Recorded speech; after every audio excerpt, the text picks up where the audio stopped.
Saddle pose is one of those intriguing yet daunting yet really wonderful poses. It's got a wide array of benefits. However, it can be a tricky one to get into. So in light of this channel always focusing on offering you the tools, the knowledge, and the confidence to practice yoga, no matter your shape or your level of mobility, I thought there would be benefit to doing a pose tutorial where I'm gonna offer you like a ton, like a really wide array of modifications for saddle pose. Welcome to Yoga with Carolynne. In this channel, you will gain the tools, the knowledge, and the confidence to practice yoga, no matter your size, your age, or your ability to touch your toes.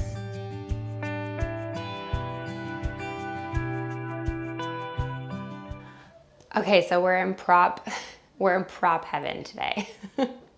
I've got pretty much every single prop that I can imagine. So as far as tools that will be helpful, a bolster. If you don't have a bolster, I'll leave a link to my Make Your Own Bolster YouTube video. If you don't even want to make your own bolster, grab a couple pillows, a towel, a blanket, a big kind of plushy blanket. If you don't have one, a bunch of towels will also work really well. And then your yoga blocks. If you don't have yoga blocks, books will work well.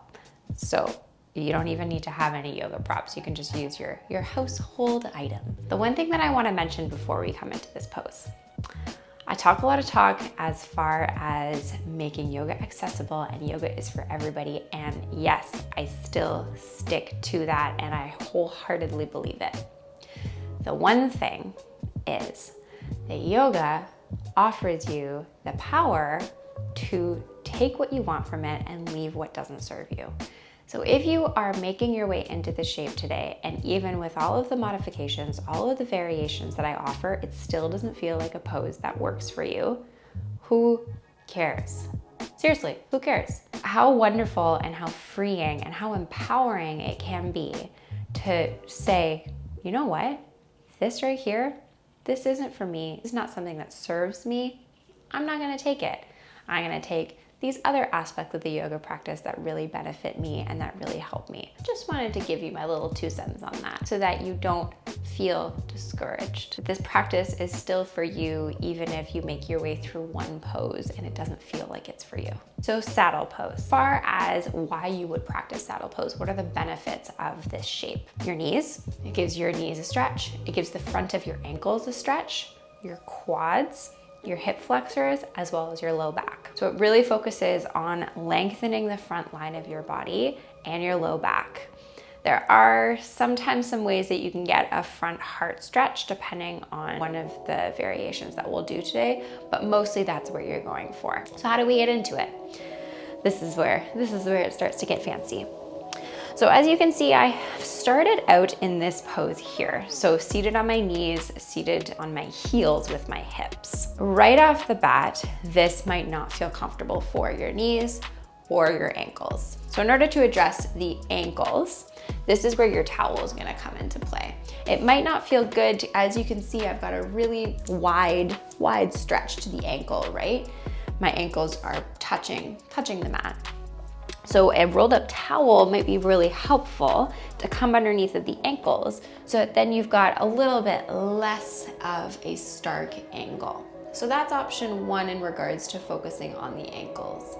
Then where we are headed in this shape is widening the feet to sit the hips in between of the feet. This is where it starts to get uncomfortable for some people who might have some knee issues or who might have some hip concerns. So the way that you alleviate that is using your blanket. So you don't actually need to practice this shape where your hips are seated all the way down towards the mat. That's not the point. That's not what we're going for. What we're going for is to create stretch, create sensation. Good sensation, not bad sensation. So grabbing hold of your blanket, and the reason that I said grab a really plushy one is because the plushier and the bigger the blanket, the higher you can get. The way that I personally in my own yoga practice and the way that I found all of these modifications is literally just through trial and error. So if this modification that I just offered you and you sit down onto your blanket doesn't feel good, it feels like you're still too low, prop yourself up even higher, play around with it, pause the video for a sec so that you can really prop yourself up and find an option that works for you, because I'm not in your body, I'm in mine. So this is your option to really alleviate that stark, large angle to the knees. The other option I'm gonna give you is you can come into half saddle pose. And the reason that we would do that is because sometimes it can feel nice to not have the bend in both of the knees, and you can do half saddle pose on one side, do it for a little while, and then switch. So what's half saddle pose? It's literally just one leg bent and then the other leg straight. The reason I've got my block in my hand is because you can see once I straighten my leg, my knee doesn't have a whole lot of support behind it. So the block behind the knee will support the back of the knee, and then you still have that bend in the other leg. So my left leg is still bent here, and then my right leg is straight. Sorry, I'm sniffly. Okay, so this is your one option, so half saddle pose or coming into your full saddle pose. And then this might be where you hang out. This might be your shape. So you can stay here for prolonged periods of time. You're still gonna get that stretch in the ankles. You're still gonna get that stretch in the knees. If you wanna bring the attention towards the quads, the hip flexors, and the low back, that's when we begin to walk back. So maybe you bring your hands down onto the mat, or maybe you'll bring your hands down onto blocks. Your blocks are always your option to raise the floor up. So this, you might begin to feel that stretch in the front line of the body. And then the more you go down, the more stretch you feel. But you might be watching me and thinking, what the heck, Carolynne? As if I'm gonna lie all the way down towards the floor. And you can see my knees are beginning to come up off the mat. How do you fix that? How do you support that? Your little ramp of blocks and bolster.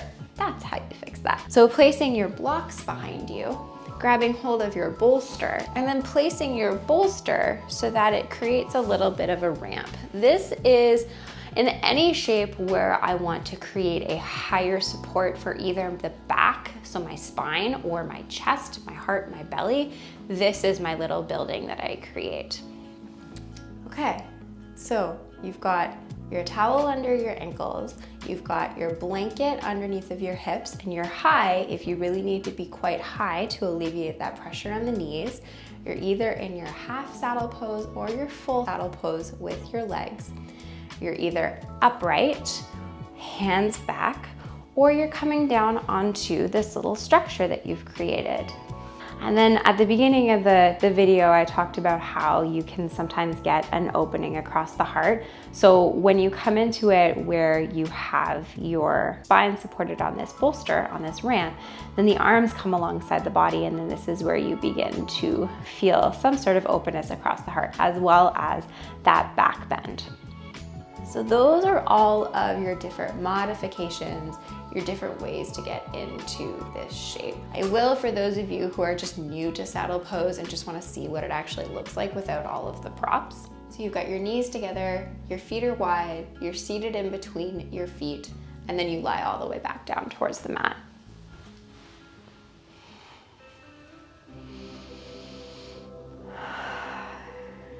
You can also, when you come into it, you can also bring the arms up overhead, stretching the fingertips away from the knees. So I hope that one gives you a lot of different ways that you can modify this shape. Two, gives you the permission to choose a modification that wasn't even offered, gives you the permission to play around with it, pick and choose and try things out. And three, also gives you the permission to not take it. If you come into this shape and it doesn't feel good, then don't do it. It's as simple as that. That does not mean that yoga is not for you. It just means that this is not your pose. And you can do other poses. Thank you so much for joining me during today's saddle pose yin yoga pose tutorial. If you found this helpful, I would love for you to let me know in the comments below.